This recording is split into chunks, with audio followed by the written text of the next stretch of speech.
ব্লেডের তৈরি কালী প্রতিমা আর তার সাথে কিউট কালী দেখলাম আজ। হ্যাঁ বন্ধুরা, তো আজ আমি চলে এসেছিলাম আড়ংঘাটা। আর আড়ংঘাটা স্টেশন থেকে নেমেই একদম পাশে হয়েছিল দীঘার জগন্নাথ মন্দির।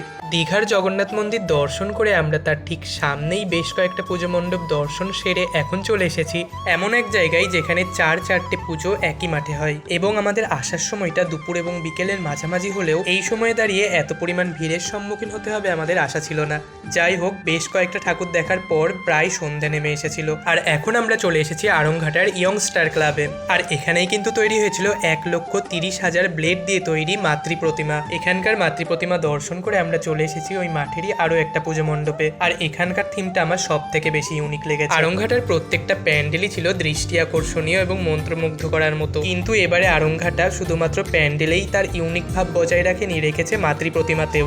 ব্লেডের তৈরি কালী থেকে শুরু করে কিউট কালী সবেরই দর্শন পাবে তুমি এই একটা স্থানে। আর এবার পুজোয় তোমরা কে কে আড়ংঘাটায় এসেছো কমেন্ট করে জানিও। তোমাদের সাথে কথা বলতে বলতে আমাদের তো আড়ংঘাটার সমস্ত পুজো মণ্ডপ ঘোরা কমপ্লিট। তো দেখা হচ্ছে তোমাদের সাথে খুব শীঘ্রই নতুন কোনো ভিডিও নিয়ে। Bye bye.